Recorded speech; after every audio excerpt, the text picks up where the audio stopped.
interaction. Thank you so much for having me here today.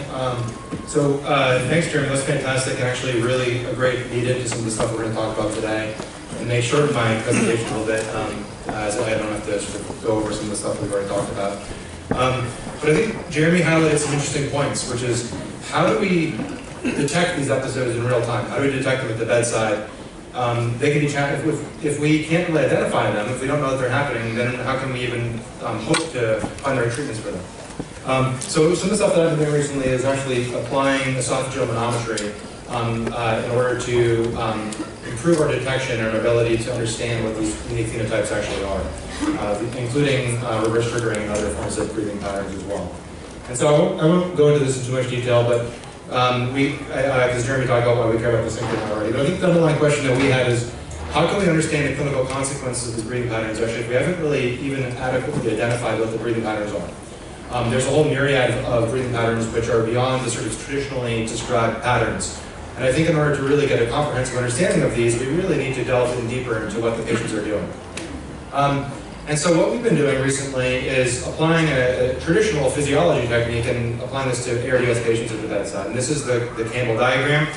It was first established by Murray Campbell. He's a British and Canadian physician and physiologist who developed a way of diagramming breathing patterns. And just to sort of show you here what we have, this is the pleural pressure on the x-axis and lung volume on the y-axis. This dotted line right here represents the passive chest wall. So this is a completely passive patient. As you push air into their lungs, the pleural pressures go up accordingly. And this represents what the chest wall compliance curve actually is. So stiffer lungs go like this. Stiffer chest walls are more horizontal and more compliant chest walls are more vertical. Similarly, the elastic recoil pressure can be diagrammed as well. This is essentially the negative pleural pressure in this case that's needed to generate a certain lung volume, and this is with the glottis open, of course. And what you can do by diagramming these two next to each other is you can get a really comprehensive idea of what a patient's spontaneous efforts actually are, as well as some other interesting things which we can talk about briefly. This is just shows you that the esophageal balloon is used as our marker for what pleural pressures are, and there's a lot of good evidence showing that. So what we did is we did an initial phenotyping of 168 waveforms from 35 patients. I won't go into the slides, it's really busy, but we then looked at 56 additional patients, and we looked at what the breakdown of different patterns actually was. The first pattern that we identified was the classic pattern of the passive chest wall, and I'll spend a little more time on some of the other ideas, but I think it's just helpful to get an idea of what these patterns are. You can see here, and this is a patient at the bedside in real time, with the pressure volume on the y-axis, esophageal pressure on the x-axis, and this patient is having all of the inspiratory and expiratory activity along the passive chest wall, and this shows what the passive chest wall compliance curve actually is. Active inspiration is also what we found was very common in patients with ARDS. In fact, a large majority of patients have this form of activity. This, you can see the patient generates a negative pleural pressure deviation during the inspiratory phase, and then they have a relaxation, they have a fully passive expiratory phase. And this is what it looks like on here. They have the inspiratory effort, and then they relax back to the passive chest wall right here. What you can also see from these diagrams is a whole other set of information too. All right. You can see what the passive chest wall looks like. You can see what by connecting the points of zero flow, what the elastic recoil pressure of the lungs are. You can also see what the components of the total work are for this patient. And work, again, is the integral of the muscular pressure deviation off of the passive chest wall over the volume that's fully displaced. Okay? And you can break this up into a set of different components. I'm going to wait for a second so we're not a little distracted. All right. Sorry about that, everybody. So you get a lot of information from these Campbell diagrams. What gets a little more interesting, though, is as you go beyond the sort of standard breathing patterns, and as you look at some more unique breathing patterns. And in a little bit, I'll show you some of the stuff that Jenny is looking at as well. But one of the reasons why we initially developed this technique is we were interested in looking at expiratory muscle activity in patients with ARDS. We thought this was an underappreciated and underexplored form of activity that really warranted some further investigation. So active expiratory activity, you can see here's one of the most common forms of it. You have an active inspiratory effort. They have a relaxation initially in the passive chest wall, and they have an end expiratory push. And this is, you guys have all seen this many, many times in your clinical patients. This sort of what we see rounding up at the end of each breath. All right, and a lot of patients do this in order to actually help sort of the coupling of inspiratory effort. So expiratory efforts decrease expiratory lung volumes. It increases the zone of apposition with the diaphragm and the chest wall, increasing the vector of transmission of forces downwards. So expiratory efforts, especially in COPD patients, patients with flow limitation, can really help with the inspiratory phase. And this is a common pattern that we see, and even in patients with ARDS as well, which hasn't really been fully described before. And you can see this is a standard time tracing. I only show this just to show you how difficult this is to appreciate with standard time tracings. If you spend a lot of time looking at this, you can pick it out. But this is the same exact patient that I just showed you with standard time tracing. And so using the Campbell diagram, you can really visualize these changes much better. We also showed that expiratory activity can really profoundly decrease end expiratory lung volumes. And potentially this is beneficial in some patients with COPD, but this may be really harmful in patients with ARDS, for example, if we de-recruit the patients at the end of each breath. And here you can see, you can see here that they have 5 active breaths, they get paralyzed, and then they relax back to this passive chest wall again. I was going to spend a little time, we've subphenotyped this in terms of late expiratory efforts, early expiratory efforts, and then another pattern that we call bearing down, which I won't get into too much detail about today.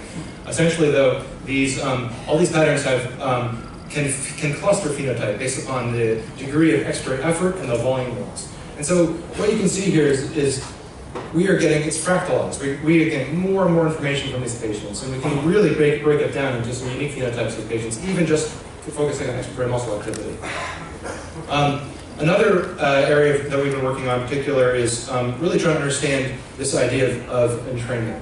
So the patient-ventilator coupling that Jeremy did a wonderful job of describing, so I'll hold off on going into too much detail about that right now. But what we're finding is that entrainment is really a fascinating phenomenon, and it doesn't just cause reverse triggering, it's also present, as Jeremy was mentioning, in a lot of patients who don't actually generate enough of a trigger, or enough of a diaphragmatic contraction to then trigger the ventilator. All right?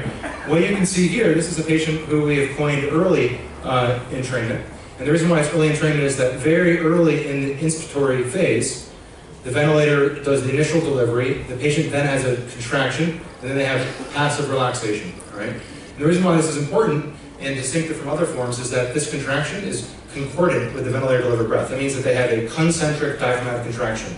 The diaphragm is shortening and contracting at the same time, all right? That's different from mid-cycle entrainment, where roughly halfway through the patient has a diaphragmatic contraction, then that extends past the inspiratory phase and into the expiratory phase, right? And also distinct from late cycle entrainment, where the patient has an entire passive inspiratory effort from the ventilator before they have the diaphragmatic contraction. And as you can see, I just briefly kind of glazed over this, but these two forms are associated with larger tidal volumes when compared to the concordant passive chest wall. And so there's another potential mechanism, even without reverse triggering, of additional potential harm in these patients. And then the question about whether or not late entrainment is good or bad, I think remains to be seen. So there's a wonderful paper from 2017 that looked at the diaphragm contraction during expiration. They felt this might serve as a quote-unquote break, preventing de-recruitment and lung collapse. And that was what we're describing as this late entrainment phenomenon. Potentially small contractions over time could prevent disuse atrophy. The concern, though, is that during this expiratory phase, we have eccentric contraction, which is the diaphragm is contracting while it's lengthening, right? And in animal models, this has been associated with increased diaphragm damage and muscle loss, and in theory could contribute to prolonged intubation times. Because Jeremy already talked about this at length, I'm going to very briefly go over this, but basically this just shows how difficult it can be to appreciate the reverse triggering versus double triggering without esophageal balloon. And then this just shows, using my technique, how easy it is to actually differentiate the two as well. And you get this really, really stereotyped pattern of the passive chest wall and then this additional breath with the entrainment, and then the reverse stroke on top of it. And this is a really nice example of it. You can see there's one breath here where you have an entrainment that doesn't generate enough pressure deviation, then you have an entrained breath that does generate enough pressure deviation, and they get the additional stacked breath on top of it. And similarly to what Jeremy found, we found this was associated with much larger tidal volumes and large transpulmonary pressure swings, which could be associated with parenchymal stress and injury. I'm going to blaze through this last little part just to give enough time for questions, because I want to make sure that we go over that. But we're actually applying this now to clinical care. Our ICU, which is very comfortable using esophageal balloons, is using this to help titrate neuromuscular blockade, to help balance between the potential risks of too much neuromuscular blockade but protecting the lungs from lung injury while we're doing it as well. So I won't go into this in too much detail just in the interest of time, but train of 4 is the standard way that neuromuscular blockade is monitored. And here's an example of a patient who basically were chasing doses of neuromuscular blockade for train of 4, never actually getting into the goal of 2. And so what here's an example of a patient who has a train of 4 of 0 and is having intermittent expiratory muscle activity. You can see that based upon the generation of these positive esophageal pressure deviations. And so we found there's also a great deal of expiratory muscle activity, and actually, sorry, general expiratory and spontaneous activity in patients who were at goal train of 4. And so here's an example of how we could titrate using this technique to the passive chest wall. As you increase sedation, you decrease amplitude, and then you fully make the patient passive. Here's a patient who's receiving paralytic. I'm just going to go through this quickly. You can see they're receiving extraordinarily large tidal volumes. This patient is 100% FiO2, extraordinarily sick. Question of whether they need to be prone. And this is just going through as they get paralyzed, the waveforms dampen further. You can see here until they are now fully passive here. And the idea behind this is that if you titrate the person to get the fully passive chest wall. All right. I like to think of the Campbell diagram as a sort of a fingerprint approach, right? It can be really hard to differentiate these, but our brains are really highly attuned to these kind of visual differences, and using the Campbell diagram really allows us to apply this both for research purposes as well as for clinical purposes. So just like to say thank you to my mentors and then a couple of folks who helped me on the project as well.